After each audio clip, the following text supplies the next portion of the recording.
বাংলাদেশের ইফতার মানে অসংখ্য ভাজাভুজির সমাহার। বেগুনি, আলুর চপ, পেঁয়াজু, ডিম চপ, কত কি। এবং তার সাথে তো ছোলা মুড়ি এগুলো থেকেই যাচ্ছে। বিষয়টা হচ্ছে কতটুকু ভাজা পোড়া আসলে ইফতারের জন্য ভালো। ইফতারে অবশ্যই একটা ক্র্যাভিং থাকে, আপনার খেতে ইচ্ছা করে, কিন্তু খাওয়ার ইচ্ছাটার চেয়ে বোধহয় পানের ইচ্ছাটা বেশি থাকে। এবং গরমের গ্রীষ্মকালীন সময় যখন গত কয়েক বছর ধরে রোজাটা হচ্ছে, তখন কিন্তু একটা সারাদিনের পানীয় টান থেকেই যায়। সো অবশ্যই এই সময় অনেকেই, যদি মিনিমামও ধরি, মিনিমাম 2 থেকে 3 গ্লাস পানি এবং শরবত মিলিয়ে খেয়ে ফেলেন।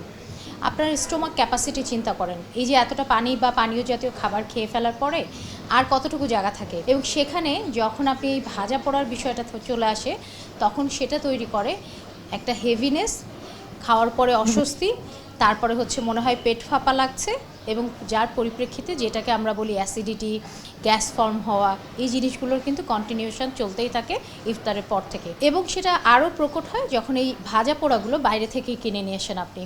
কারণ বাইরে থেকে ভাজা পোড়া নিয়ে আসার প্রধান যে সমস্যাটা, একই তেলে দিনের পর দিন হয়তো আজকের যে অল্প তেল থেকে যাচ্ছে, কাল থেকে তাতে নতুন তেল মিশিয়ে ভাজা হচ্ছে, তারপর দিন যেটুকু থেকে গেল তার সাথে তারপর দিন আরও কিছু মিশিয়ে ভাজা হচ্ছে, এবং এটাতে প্রচুর পরিমাণে ট্রান্স ফ্যাটের একটা সমন্বয় ঘটে যাচ্ছে। ট্রান্স ফ্যাট আপনার শরীরের জন্য খুবই ক্ষতিকর। ভাজাভুজি অবশ্যই খাবেন, তবে সেটা যতটুকু বাড়িতে তৈরি করা যায় এবং যতটুকু লিমিটেড খাওয়া যায়।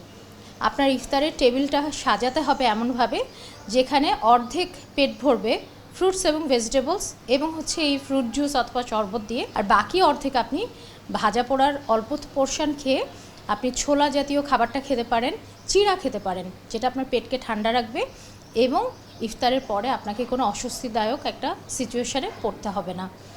ভাজা পোড়া লিমিটেড খেলে অসুবিধা নেই, কিন্তু অতিরিক্ত খাওয়াটা ইফতারে কখনোই কাম্য নয়, যেটা আপনার পরবর্তীতে শারীরিক সমস্যা তৈরি করতে পারে।